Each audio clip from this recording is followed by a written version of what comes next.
want to thank everybody for tuning into my podcast, Mighty Talk with Baruk Almighty. Today we got a special guest. Her name is Nicole Austin Young. All right, she is a renowned author. She wrote the book My Trials by Fire. All right, she is also the head of Street Dreamers, which is a nonprofit organization. All right, she is a woman that was raised on struggles as a little girl. She lost everything in adulthood. She lost her child 2 years ago. All right, and she's a survivor of domestic violence. And with everything that she went through, she still pushed forward and found a way to still be prosperous and finding her purpose in life. All right, so I just want to thank you, sister, for coming on, Sister Nicole Young. How you doing? I'm doing fine. How you? I'm great.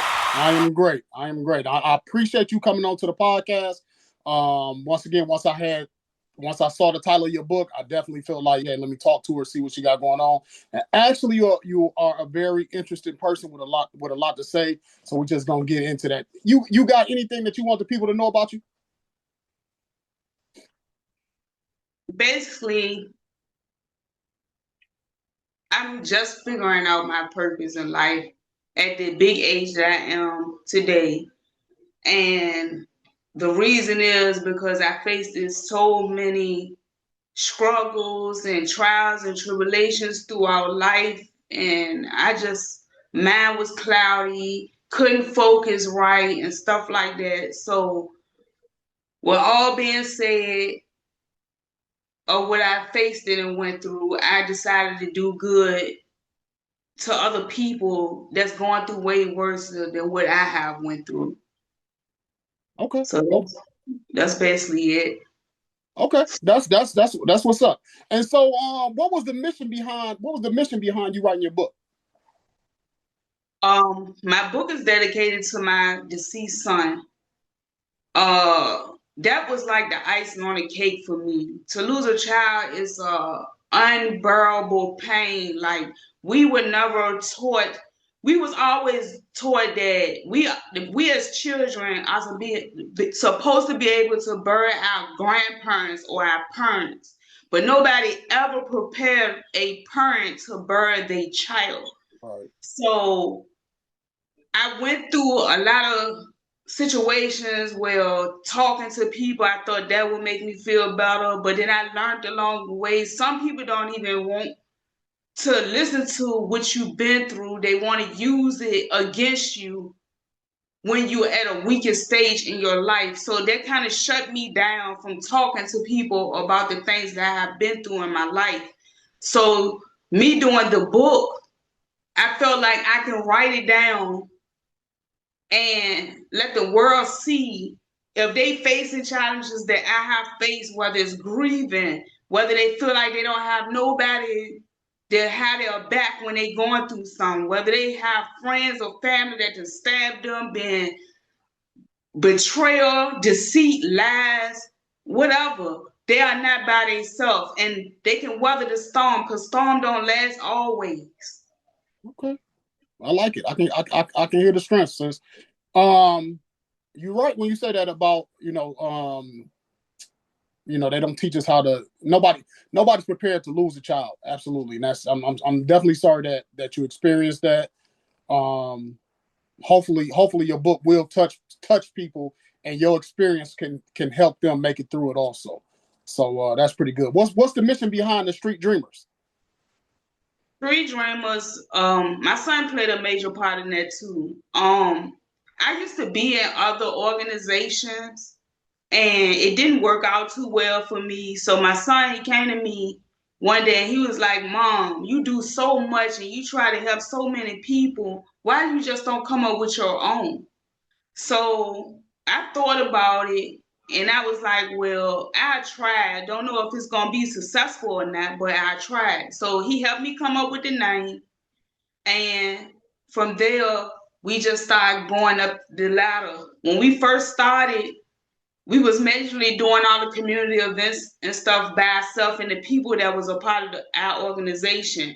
But as years went on, we started gaining other organizations that was outside of us that wanted to be a part of the community events and stuff like that. So Okay. it it got very successful throughout the years. Even with my son being deceased, I felt like that brought more clubs and organizations to us and made them closer to us because they knew why I was doing what I was doing in the community. Okay. Okay. So you was like a spark for other organizations. Once they saw what you was on, they wanted to get part of it. Then the sad situation with your son even brought more people in. Yes. Okay. Okay. We talked before. You said you was on the news. What was that about? Somebody, I guess, had gave the news people my information as far as me staying in the community. You have some organizations, they might do for the community maybe once or twice a year, which is normally the major holidays. Happy Thanksgiving, my brother.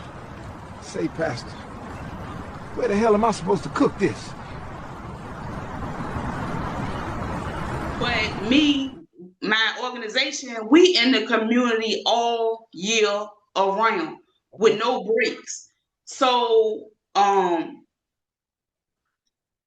of the journalists of the news station, she had contacted me and she asked me how did I feel, have I ever thought about being on the news to tell my story. I said, no, I never thought about being on the news. I mean, because what I'm doing, I'm not doing it for attention. I'm doing it for, it comes from here. Right. Like I said, I've been through a lot of stuff. So I just want to give back to people that is facing the same hardship that I have faced when I was growing up. But she ended up doing the interview with me or whatever the case may be. And it's like once everybody started hearing my story and it hit the news, I had people just inboxing me, hitting me up, trying to figure out what they could do to help or could they give donations and stuff like that. So me being on the news, it did help me gain more people to join forces with us to do more for the communities. But that was not my intention because, like I said, I was doing this way before I even got on the news. So I didn't mind if I never got the attention. Right, right. No, I get it. Since you just care about the people. That's what this podcast is about. Mighty Talk with Baruk Almighty. It's literally about caring about the people. You know what I'm saying? Your title is striking when you just read the title. It says "My Trials by Fire," and consistently, Black people have to go through trial by fire. I swear, parents don't hold no accountability for nothing at all. None whatsoever. I might be wrong for what I said and how I handle things, but if it starts with you to hold some kind of accountability for something, then maybe we could break generational curses in Black families. Parents always be quick to want to be like, oh, I did the best I can. No, the fuck you did not. You did not do the best you can. You did the bare fucking minimum. You did the bare minimum. You didn't pay attention to your child. You didn't see if your child needed help. You didn't try the best you could to be there for them. You didn't try to prepare a better future for them, nor did you try to teach them anything. All you said was, oh, don't do that because this might happen, or whoop de whoop, but you never even set the example. It's one thing to tell your children not to do something, but it's to set the example and actually show them what not to do, not just tell them. And if you see that your children need help young, you don't fucking ignore it. If you see a child trying to commit suicide or needed to go to the hospital or anything, you don't try to act like, oh, they just want attention. You go seek help. You find out what is actually wrong with them, what's going on with them. But you too busy worrying about your own motherfucking life and your own happiness to where you don't get your children no help. And now when you become an adult and you have to express yourself and you got to tell them what you have to tell them and get it off your chest so you can move on with your life, they don't want to hear it and they don't want to hold no accountability. I might be wrong for the text message that I sent, but it's only the truth, and that's why it hurt. And I told my mama, I said to her, I said, you and my daddy thought it was a good decision to have a child. What the fuck made y'all do that? I didn't say in those words, but I did say it because she didn't have any more children. She aborted the rest of them. So why the fuck you thought it was a great idea to have me? That's what I want to know. And then after you had me, nothing about my growing up process was easy. Nothing about my growing up process was caring. Nothing about it was normal at all. It was not normal. And she blamed me for not wanting to be in the household with her or wanting to be here. There, baby, you didn't even supply what I needed for me to even have a stable environment. And what did I do? I didn't break the generational curse. I went right ahead and followed you and did the same shit you did and had fucking children for a nigga that's not shit. Yeah, my daddy was that. He was a good man. Don't get me wrong. I had a good father, but my father was older and my father was very sick and he couldn't be here very long for me. But what made you was my mama. So what made you think it was a good idea for you to do what you did and you didn't even fix it after that? And now that I'm coming to you and I'm telling you what I'm feeling and I'm asking you to be here for me and hold accountability so we can break these generational curses, and the first thing you say is that I didn't listen and that's not got nothing to do with her and I'm trying to make you feel some type of way, you should fucking feel some kind of way. You should. That's where it starts at. Hold accountability. At least say you sorry for your role in all of this bullshit. But no, we don't do that in Black Families, and that's the fucking reason why we where we at right now. That's why we where we at. And for you to understand that you wasn't alone, so let you put your boots on and get out there and start helping the people. That's what it's about. That how can you help your people? Not what can your people do for you, but what can you do for your people? Trials by fire. You say you was raised on struggles. Tell me a little bit about them struggles as a little girl. I grew up with two parents that was drug addicted and alcoholics. When you say drug addicted, if you don't mind, what year was you born? So I can know. 78.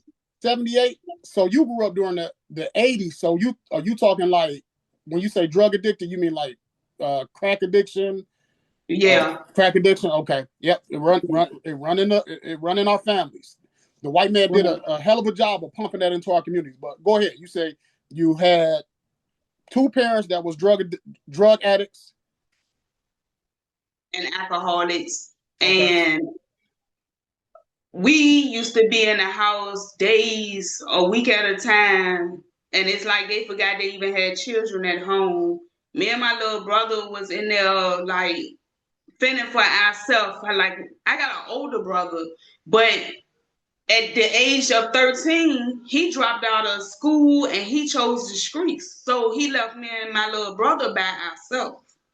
So me being at the age of 13, my little brother at that time was 8. And by us being in the house by itself, it's like we barely had food sometimes. We barely had hot water. We got to boil the water on top of the kerosene stove. Sometimes the kerosene stove didn't have kerosene. So it was like, what do I do? You know what I mean? Like Right. Wow. Okay. Yeah. But you said you had both parents. They was married. My dad was married to somebody else. He cheated on my stepmom with my mom and created me and my little brother in the mix of it. Okay.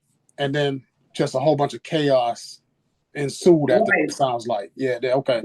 And we talked before and I told you, the Bible says that marriage is honorable. And if we as a community, we just don't put a value on that. Not saying that, you being here is how the Most High made it happen, you know what I'm saying? But I can see like just a whole bunch of chaos just came behind it. Your mother, what was her upbringing? She came from a 2-parent household? Yeah, my grandma and my granddad, they was married all the way up until both of them passed away. They was married for like 35, 40 years. And all my mama's sister and brothers, all of them got the same mama and the same daddy besides one of my uncles that my granddaddy had when he was in the army. But they took my uncle in as that's their brother. You can't tell him nothing else. He ain't a half brother. That's their brother. You know what I'm saying? So yeah. The family structure was definitely a lot stronger before the crack epidemic came in. It still wasn't what it should have been, but it was a lot stronger than what it is today and years previous. What about your dad? What was his upbringing like? Same thing. My granddad and my grandma, they was together. They was married up until they passed away. And my dad, I think, I want to say my dad, by him being in the army, might have messed him up mentally. I don't know how he dealt with the war. by going through them nightmares and stuff like that. Maybe that's why he was doing drugs. Maybe that's why he was drinking. I don't know. I mean, What was that? What was that? Vietnam or Vietnam, yeah. Vietnam? Okay. Yep. They sent our black men into Vietnam. A lot of black men came back from Vietnam with being alcoholics and drug addicts. And then once again, that was a different drug. It wasn't even crack in Vietnam. It was just opioids. But your story ain't alone, because a lot of black people had them same stories about an uncle or a dad that was in the war, uncle or a dad that was an alcoholic, drunk, drug addict. More than anything, what do you think was able to help you elevate past all of this? God. That's when I learned. As I was young and I was witness to all this stuff that I had to see, I learned how to get down on my knees, and I learned who God was, and I prayed for God to help me, because that is not a type of lifestyle that a little girl should be living, going through, witnessing, nothing. Like, right. I don't know. I learned God real quick. I really did. So you've been in the church since a child? Yes. Okay. Now, this ain't to ruffle no feathers, but I just want to make it clear, like, I believe in the Bible, but I don't believe in the Christian church. I can see you gravitating towards that, but like when you read the Bible, I personally believe, right? And I'm willing to, anybody that would question it, I can personally show you that the in the Bible, the reason that black people go through the things that we go through is because of not listening to what the Bible says. And one of the big pushers of not following the Bible is, in fact, Christianity. If you are doing things because the Bible says it, you are sinning. Self-righteousness is you doing something because you saw it in the text and you force yourself to stop what you were doing. In that moment, you are self-righteous. You are saying, I can deliver myself, and Jesus is not included in the equation. This is the message of the gospel. It brings you freedom. It's a guilt-free lifestyle. And I get it. They are going to take a snippet of this and put it there and say, Uber Angel is giving people license to sin. Please believe me, you were sinning before I gave you the license. But I'm telling you now, if today I say stop drinking and you stop drinking, you have benefited yourself health-wise, not spiritually. Now we know that what things soever the law says, it is saying to them that are under the law. I want to teach you this message. This is the good news revelation, because every time people say good news, you think we are talking about something else. We are talking about a pure revelation, the thing we live by. This is the core of the message we minister. Good news is simply this, that you don't have to do anything. Christ has done it all. What we are preaching in the church today is the law, is not what God died for. You should not do this, you should not do that, you should not touch this, that is not the gospel of Christ. This is why power has been taken from the church, because we are busy in performance mode and telling our members to do the A and B and C so that they can see the power of God. That's not how it works. When you think about it, in the black community, it's a church on every single corner, right? Mm-hmm. That means it should be a Jesus Christ on every corner. If Jesus Christ was on every corner, there's no reason the black community would look the way that it looked. You know what I'm saying? Liquor stores on every corner, trash everywhere, abandoned houses. You say you from where now? Richmond, Virginia? Yes. Richmond, Virginia. What is the state of black people in Richmond, Virginia? It's terrible. Right. It's really terrible, and the homeless rate is ridiculous. It's so many people that sleeping outside on sidewalks or wherever they can sleep at. And you can ride down the highway and see tents set up in the fields near the highways. Like, it's bad. It's real bad.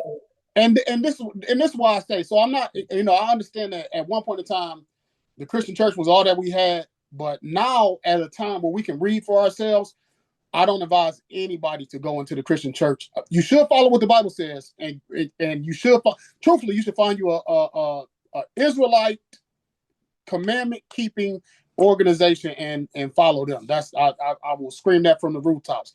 Israelite commandment keeping organization and follow their teachings and congregate with them. So I wouldn't want, like I said, I wouldn't want to tell anybody to go into the Christian church, but I understand why you say, you know, you was there and you found God. I mean, you got two parents on drugs. You got a little brother you looking after. You feel abandoned. You know, you're going to gravitate somewhere. The Street Dreamers, I want to say you said, how big is the organization? It's 10 of us. We started out, it was like 25 of us when we started out. But, you know, when you gravitate to certain people, their focus is not your focus, or they want to be a part of it for all the wrong reasons and stuff like that. So I had to start doing elimination season. I need people that want to do this because it comes from their heart. They really can feel the struggles that these people are going through that we're serving. I don't need nobody just wanting for clout, you know, or just to be noticed, to be somebody. That's not why we doing this. So now we down to 10 people. Okay. And you said each one of them, I want, you know, like I said, we had a conversation before. So a lot of it is you say, I'm trying to remember everything we talked about. You said that each one of them would have a story to tell also, right?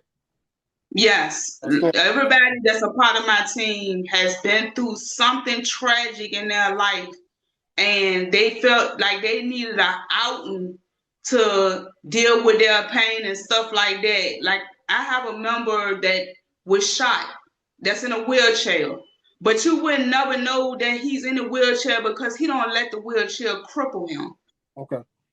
He got a very good heart, and he's willing to do whatever he can for anybody else, but his story is strong, you know. And a lot of my members, they grew up just like I grew up. Parents weren't right, or their grandparents raised them, you know, or the dad has been locked up in penitentiary for all their life, you know. Like, we all got a story to tell. I have my sister, like, I call her my sister, but her mom abandoned her and her brother when they was babies and just moved to a whole nother state and started a whole nother family and left them here with their dad. Damn. Here in Michigan, it was probably on the news worldwide. The mother abandoned the children in the apartment, but was sending them like hot and readies, like daily hot and readies. So it was like 3 kids when the trash in the apartment was probably like knee high. Pontiac's 50th District Court, the judge calling Bryant a danger to the community. She is accused of leaving her 15-year-old son and her 12 and 13-year-old daughters alone since March of 2020. The children were discovered living in horrendous conditions. 7 News Detroit reporter Sarah Michaels listened in on that arraignment and is outside the home where that alleged abuse took place in Pontiac. We have spent most of this afternoon outside of this home where 3 children were allegedly abandoned for nearly 5 years. We are told that they were living among mold, feces, and piles of trash up to 4 feet, 5 feet tall, some of which we just saw carried out a few moments ago. Feces all over the place. Soiled mattresses, moldy couches, dozens of pizza boxes, and trash, all being pulled out of this Pontiac home almost a week after 3 children were discovered living here. It is alleged that 34-year-old Kelly Marie Bryant abandoned 3 of her children here back in 2020. A boy and 2 girls, now 15, 13, and 12. Presumably 10, 8, and 7 at the time of their abandonment. They were finally found Friday during a wellness check for Bryant. According to the Oakland County Sheriff's Department, Bryant would drop off food periodically and threaten the children to never leave or answer the door. For nearly 5 years, we're told that they had no hygiene products. With the door and windows now open, you can smell the filth inside this home from the sidewalk. You transition into the books. That's why I wrote a book. Black Single Mothers, Broken Leaders. We all got these tragic stories, and what I find when I talk to people, about their upbringing, is that they come from single parent households. No father is around. It seems like we all got that same story. Now, every once in a while, you do run into a person that say, no, you know what? I grew up with both parents. But I even would tell you that a single mother is not just somebody who's not married, but even if a woman is married, but she's not in obedience to her husband, she's still a single mother. And the reason why I say that is because the Bible says that the woman is supposed to listen to the man and the man is supposed to lead the woman. But we have lost that as a community. We have lost that as a community. And then we are the product of parents whose love life or relation life was just out of whack. And now we are here to pick up the pieces and try to, put a mask on and make it seem like everything is all right. So that's why this podcast, Mighty Talk with Baruk Almighty, is a place to give people a chance to explain how they grew up, what happened to them, where it went left, how they was able to get back on track. So maybe that we can help somebody else. Let's see your book so they can check it out. This is my book, My Trials by Fire. This is basically, it's a quick read. It's not no long drawn out book. It gets straight to the point of every struggle I done faced, how I done overcame my struggles, the grieving process of me losing my child, and how he played a major part in half of the stuff that I did in my adulthood. It's a real deep book. And I just want everybody to know, if you was to purchase this book or you feel like you're facing anything that I have been talking about, you can read this book and it will soothe your spirit to know that you're not by yourself. Because trust me growing up, when my parents not really there in my life, I felt like I had nobody. All I had to do was turn to God. So my book can be found on Amazon. The ebook can be found on Amazon and Barnes & Noble, but if you want the paperback, it's on Lulu.com. Purchase the book, read it, leave reviews. Once you read it, you won't be disappointed. Okay, all right, and I'm gonna make sure you send me the links. I'll make sure I'll put them in the bio with the episode. You told me about your son and how he passed. Now I don't want to keep bringing up and uncovering the wound, but I definitely feel like people should hear, the story about what happened to him, if you don't mind. This is what I base my book on, about lies, deceits, betrayal. That's plays a major part behind my son's death, because he met a female on social media, and I guess he gained to be close to her, and he gained to trust her, but she did something that she shouldn't have did, because she felt like he was going to leave her because another female said she was pregnant by him, or whatever the case may be. She overheard the conversation, so she called herself keeping my son still that he wouldn't move. But instead of her doing that, she called major damage would cause my son to leave away from this earth. I had did a background check on her from people that went to school with her. They was telling me this wasn't the first time she did this to a man. It's the first time that somebody actually passed away, which was my son. But she suffered from anxiety, depression. She was taking all types of medication. So I guess she took her medication, put it in my son's drink. He drank it without knowing, and he thinking that he just sleepy. No, it was whatever she put in his drink was coming down on him. And he went home, went to sleep. My son found him. He started CPR on him because my son was not breathing and his pulse was very faint. And he called 911 trying to get them to get there as quick as possible to get my son. And from there, everything just trickled on down here. The whole story about my son's death is inside the book. Step by step, what happened, the outcome of it, when he passed and everything. So I put it all in my book. That's why I said my book is full of my pain. My pain and my tears is written in that book. Yeah. I hear you, sis. In the Black community, we are a very promiscuous people, right? I can meet you today and you could be my girlfriend tomorrow, even though girlfriends is wicked. It is what it is. Girlfriend, boyfriend, that's wicked. Right. But that's what we do. I meet you today. I like how you look. All right, this is my girlfriend. How do you think we are in that area? Do you think we need improvement in that area? That's what I'm asking.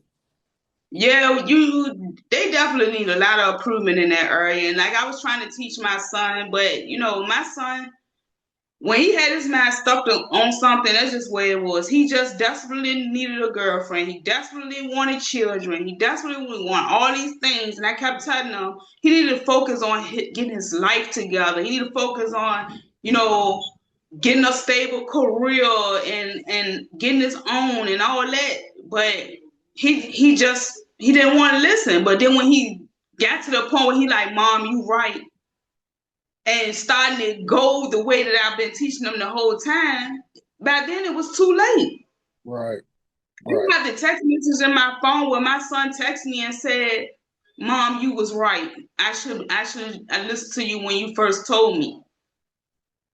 Are you aware that only 1 in 4 Black women get married through a lifetime? Yeah? Yeah. How do you think we can fix that? If people focus on being with one person, to learn that one person, even though you can't fully know somebody, because you could be with somebody 20, 30 years and you still ain't going to fully know them, but they just need to focus on one person instead of meeting this person. If this person do something wrong that you don't agree with, then you blow them off and you move on to the next. Then the same thing. It's like a chain reaction. The same thing just keep happening and happening and happening. Nobody's perfect. Nobody's going to actually be your ideal woman or your ideal man. Y'all have to work through it. And in order to work through it, the next thing comes is you to build a foundation to move forward to being married and, building a partnership and stuff like that. People don't have patience for that. You know what I'm saying? They want what they want when they want it. And that's just it. Right. Yeah, and I agree. And once again, I just feel like if we just put more focus on marriage in our community, and not marrying for money, not marrying for looks. I'm not telling anybody to now. I'm not telling anybody to just marry some broke person. Like I got a daughter, and when I give my daughter to a man, I'm fully expecting him to be able to support her, take care of her, teach her, all of those things. So I'm not saying you should just go out and just marry some old bum.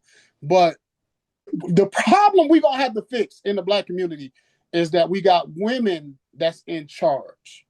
That's it. It should not be that way. Every other nation is ran with men as the heads. But in our community, we have women that are in charge. And I'm not saying women can't lead anything, because I don't want you to, what he's saying. I'm just saying that in a household structure, a family is husband, wife, children. Anything outside of that is a broken family. It's a broken family. The moment you start throwing in terms like baby mama, baby daddy, that's a broken family. And all of us with this trauma come from these broken families.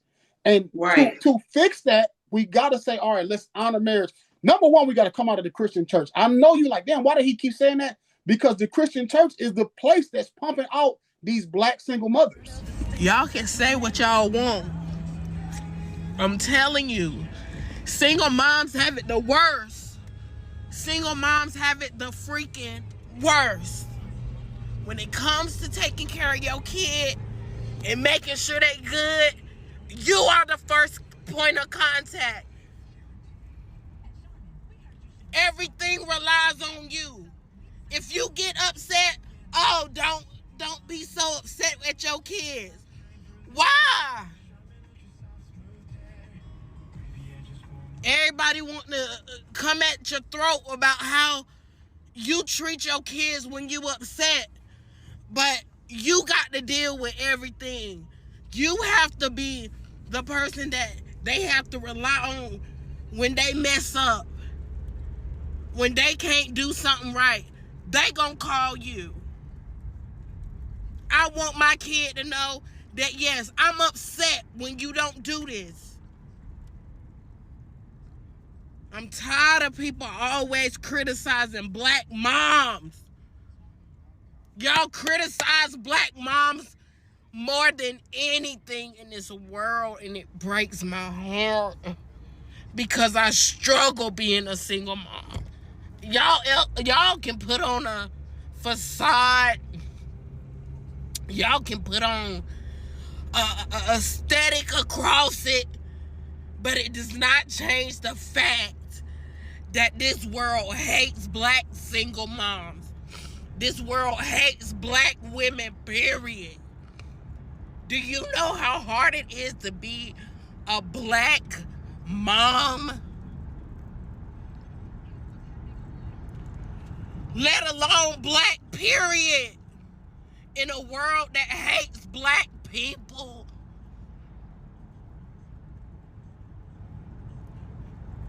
Your family not gonna understand. I'm trying to tell you.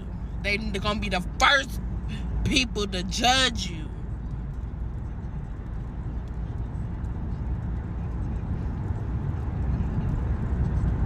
I'm upset. I'm upset. I'm still upset.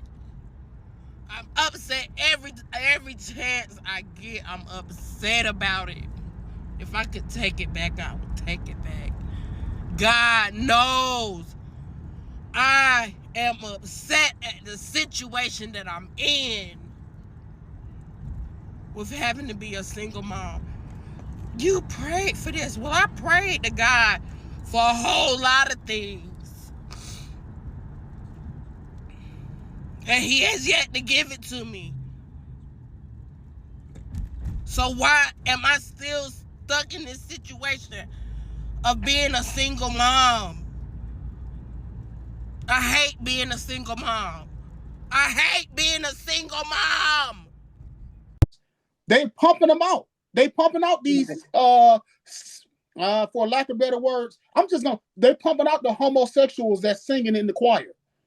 Right? They not, sis, when you go to church, it's not a whole bunch of manly men in the church. You're not looking around like, oh, that brother, you know what I'm saying? He gonna protect us. No, you got a whole bunch of soft-spoken, white Jesus following men in the church, and it's not working for our community.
Black women are the women that brought in Jesus Christ. Black men are the men that brought in Jesus Christ. You read about King David, King Solomon. We are those people. But the problem is that we've been taught that we are nothing. If I look at you like you're not nothing, I'm willing to get you pregnant and just bounce on out. Because whatever you produce is going to be nothing, because I look at myself like I'm nothing. This is the problem. Right. This is the image that the Christian church give us when they give us all of those white images to worship. That's why it's so easy for us to kill one another. It's so easy for a black man to look at another black man and kill him, because he looks at that black man like he not nothing. When he look in the mirror, he see a black man and he say, you know what? Who am I? I'm nobody. But then when we see white people, we be so nice to them white people. We be so nice. The safest place for a white man is in the midst of a whole bunch of black people. Ain't nothing gonna happen to that white man. This brother hugged the killer who shot his own brother. Why did you fire? I was scared. I was scared this person's apartment was gonna hurt me. And I'm so sorry. I'm sorry. I hate that I have to live with this every single time. I feel like I don't deserve the chance to be with my family and friends. I wish he was the one with the gun that killed me. I never wanted to take an innocent person's life. And I am so sorry. This is not about hate. It's about being scared that night. If you truly are sorry, I forgive you. I know if you go to God and ask Him, He will forgive you. But I love you just like anyone else. I'm not gonna say I hope you rot and die just like my brother did, but I personally want the best for you. I don't even want you to go to jail. I want the best for you. I think giving your life to Christ would be the best thing that both of them would want you to do. Again, I love you as a person, and I don't wish anything bad on you. I don't know if this is possible, but can I give her a hug, please? Please? Yes.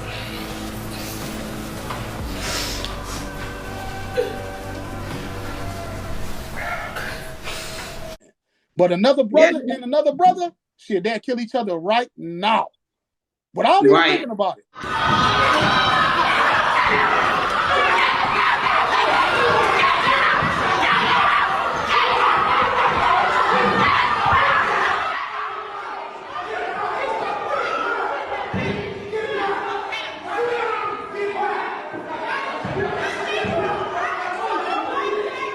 So I'm definitely happy that we was able to have this conversation. Did you have something else you want to add on this? Yes, the white man is clouding the black people brain and brainwashing them to think that everything is surrounded around white people, and it's not.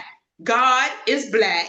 That's right. I keep telling anybody God is black. If you read the Bible, when they say his color, his skin was like dirt, his hair was like wool. Adam was from dirt, and it's a Christ's skin was like brass that burned in the furnace. I want to thank everybody for tuning in to Mighty Talk with your host Baruk Almighty. This was a great episode. I want to thank my sister Nicole Young for coming out. Y'all make sure y'all buy her book. I'm gonna have a link in the bio. You can also get my book, Black Single Mothers, Broken Leaders. Excellent read. It come with a free copy of the Willie Lynch letter. And till next time. All right. Hey, once again, if you got a story you want to tell, hey, hit me up. My email is somewhere around there too. So, all right, till next time.